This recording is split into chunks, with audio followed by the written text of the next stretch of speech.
పర్టికులర్‌గా మీ యొక్క అకౌంట్‌ని చూసి సో, ఇలా ఏదో ఒకటి చెయ్యాలి, ఏదో ఒకటి కామెంట్లు పెట్టాలి అని ఆ! చెప్పేసే మరి వాళ్ళు అది రెడీగా కదా! ఉంటారంటారు. అది రెడీగా ఉంటారు. నేనేం పెడతానో చూస్తా ఉంటారు. అసలు వాళ్ళందరూ ఫాలోవర్సే కదా! ఫాలో అయితేనే కదా నా వీడియోస్ వస్తాయి. లేకపోతే రావు. లేకపోతే రావు కదా! ఓకే. అట్లా. ఇన్ని వీడియోస్ చేస్తూ ఉన్నారు. హ్మ్. సో, వీడియోస్ చేస్తున్న టైంలలో సో, మనల్ని పొగిడే వాళ్ళు ఎంతమంది ఉంటారో, మనల్ని తిట్టేవాళ్ళు కూడా అంతే మంది ఉంటారు. హ్మ్. ఆ ఒక నెగెటివ్ కామెంట్స్ అనేది వచ్చినప్పుడు హౌ హ్మ్. You will react? అది నేనే రియాక్ట్ అవ్వనండి. ఎందుకు రియాక్ట్ అవ్వాలి? హ్మ్. ఆ! చేసేవాడికి నీకు సిగ్గులేనప్పుడు నేనెందుకు రియాక్ట్ అవ్వాలి? హ్మ్. నేను మంచి మాట్లాడినా నువ్వు అదేగా కామెంట్ పెట్టినప్పుడు నా తప్పే ఉంటుంది. నేను చెడుగా ఏమన్నా బిహేవ్ చేసి నేనేదన్నా బట్టలు తీసుకొని వీడియో చేసి నీకు అప్‌లోడ్ చేసినప్పుడు నువ్వు దానికి కామెంట్ పెడితే నేను యాక్సెప్ట్ చేస్తా. నువ్వు ఏం లేకుండా ఉన్నప్పుడు నువ్వు కదా సిగ్గుపడాలి. నాకేంటి భయం? నేనెందుకు సిగ్గుపడతాను? హ్మ్.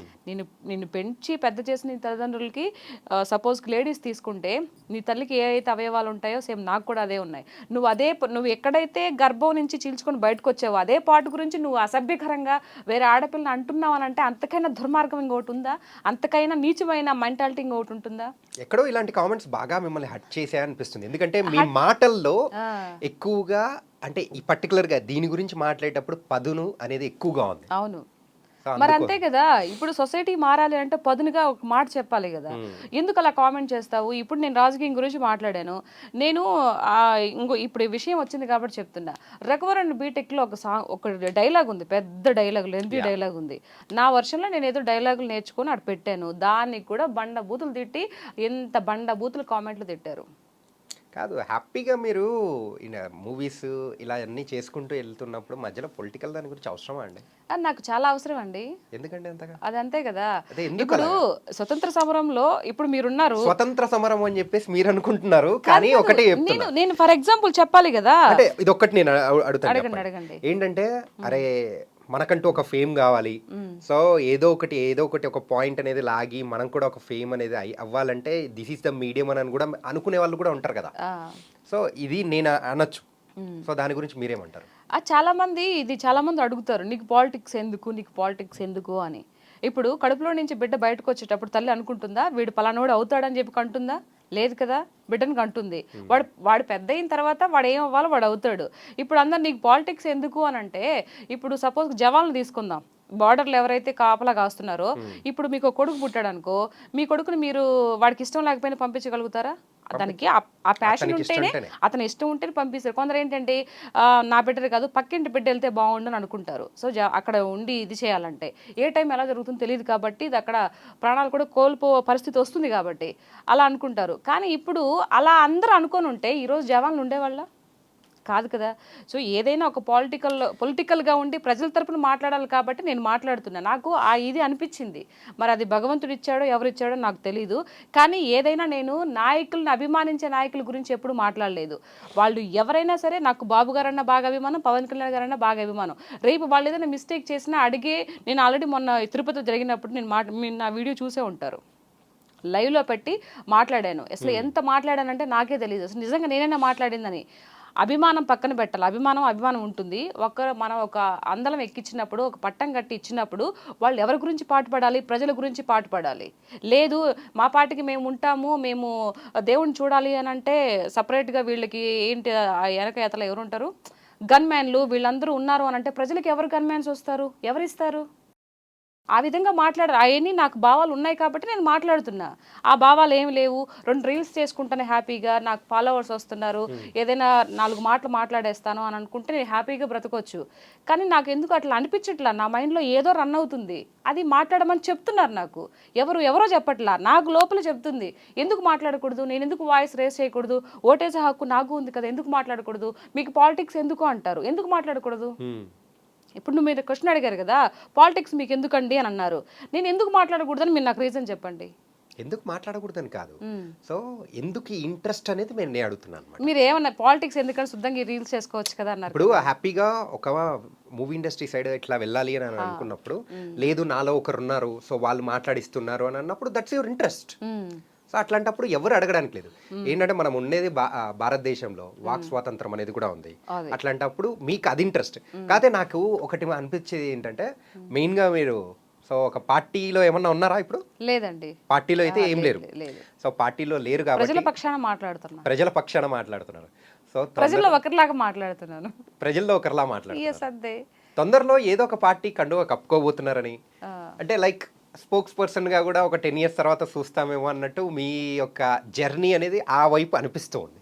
అవునండి. అంటే రావచ్చేమో దాన్ని మనకు తెలీదు. సో నేను అక్కడి నుంచి ఈ పార్టీ పాయింట్ 10 ఇయర్స్లో మిమ్మల్ని మేము ఇండస్ట్రీలో ఎక్కడ చూడొచ్చు అని అనుకుంటే బదులు మిమ్మల్ని ఎక్కడ చూస్తే బాగుంటుంది అనే దానికి ఇదే అనిపిస్తుంది.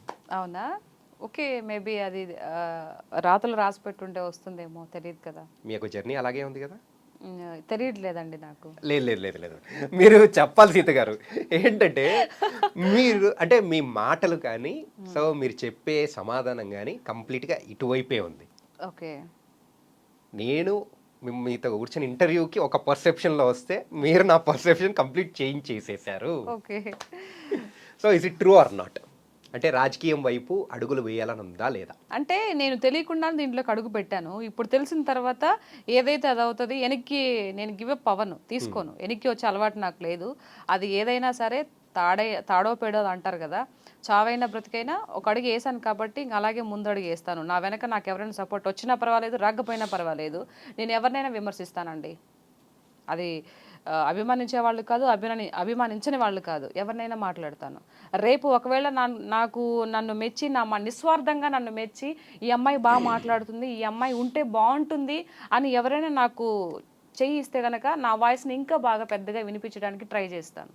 కానీ ఎవరైనా కానీ మిమ్మల్ని తిట్టేవాళ్ళు, సో వాళ్ళ కామెంట్స్ రూపంలో చేసిన వాళ్ళు మేము అంటే ఆల్రెడీ మన మాటల ద్వారా వచ్చేసింది. అవును. కాకపోతే సో డైరెక్ట్ ఎవరైనా కానీ మీ మీద దాడి కానీ, సో మిమ్మల్ని డైరెక్ట్గా తిట్టడం కానీ ఇలా జరిగిందా? డైరెక్ట్గా ఎవరు తిట్టలేదు. ఒకసారి ఫోన్ కాల్ వచ్చింది, ఒక ఫోన్ కాల్. ఫోన్ కాల్ అది వెంకటగిరి, నెల్లూరు దగ్గర వెంకటగిరి ఆ ప్రాంతం నుంచి వచ్చింది. అయితే వాళ్ళు అన్నారు, మీరు పిల్లల గురించి అదే అప్పుడు మర్డర్లు రేపులు అవి జరుగుతున్నాయని చెప్పేసి ఒకటి టీడీపీ వచ్చినాకనే, ఇప్పుడు నీ కూతురు ఎక్కడ చదువుతుందో మాకు తెలుసు, తను కూడా తీసుకెళ్ళి ఏమన్నా చేస్తే నువ్వు చెప్పగలుగుతావా, మీ వాళ్ళు వస్తారా, మీ అన్నయ్య ఏదైతే పవన్ కళ్యాణ్ గారు వస్తారా, మీ బాబు గారు వస్తారా అని చెప్పేసి అడిగారు. నేను దానికి సమాధానం చెప్పాను. ఓహో ఇట్లా వచ్చావా, సరే నా కూతుర్ని ఏదో చేస్తావు అని నువ్వు చెప్తున్నావు కదా, నువ్వు ఆ మాట చెప్పడం వల్ల భయపడిపోయి అయ్యో నేను ఇంక మాట్లాడను అని అంటాను అనుకున్నావేమో, అదంతా ఏం కాదు. నిజంగా నా బిడ్డ తలరాతలో జరిగి ఉంటే దాన్ని ఎవరు ఆపలేరు. నేను మాట్లాడినంత మాత్రానే విధిరాతను ఎవరు మార్చలేరుగా. ఇప్పుడు ఎవరి చేతులు ఎవరి ప్రాణం పోతుంది అనేది దైవేచ్ఛ, చెప్పలేం కదా అది. సో నిజంగా ఆ విధంగా జరిగి ఉంటే దానికి నేనేం చేస్తాను చెప్పండి. నేను మాట్లాడినా అవుతుంది, మాట్లాడకపోయినా అవుతుంది. ఓకే. సో తొందరలో మిమ్మల్ని అంటే మీకు ఎమ్మెల్యే ఇష్టమా, ఎంపీ ఇష్టమా? నాకు అవి ఏది వస్తుందో తెలియదండి.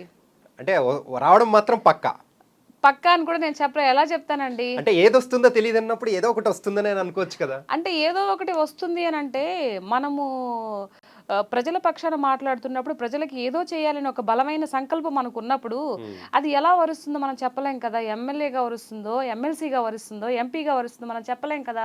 అండ్ దట్ మనం అంతగా అనుకోవడానికి మన వెనకాతల వేల కోట్లు లేవు కదా. నేను ఒక 10 కోట్లు పడేసి అవ్వతాను, నాకు ఎందుకు లేదు, డబ్బు ఉంది వెనకాతల అని చెప్పేసి అనుకునే ఒక ఇది ఉంటుంది. బట్ అది కూడా లేదు. ఒక సామాన్యమైనటువంటి నేను ఒక ఆడపిల్లని, ఒక మంచి వైఫ్ని, 3 బిడ్డలకు తల్లిని, ఇట్లా ఉన్న ఒక మిడిల్ క్లాస్ చెందిన అయినటువంటి అమ్మాయిని, పొలిటికల్ బ్యాక్గ్రౌండ్ ఏది లేదు, అట్లాంటి ఉన్న నేను ఎలా అవుతాను ఎమ్మెల్యే, ఎంపీ ఎలా అవుతాను? ఒకటి చెప్పనా అండి, నిస్వార్థంగా ఎవరైనా అవకాశం ఇస్తే తప్పితే. ఏంటంటే 1000 కోట్లు ఇట్లా అని చెప్పేసి మీరు అంటున్నారు. సో కాకపోతే అంతకు 1000 రెట్లు బలమైనది, సో ఆ ధైర్యం అనేది మీ దగ్గర ఉంది. అవును. సో అదొక్కటి చాలండి ప్రపంచాన్ని జయించడానికి. నా తత్వం ఏంటి అని అంటే, నోటుకు ఓటు తీసుకుని ఓట్లు వేయించుకునే రకం నేను కాదు.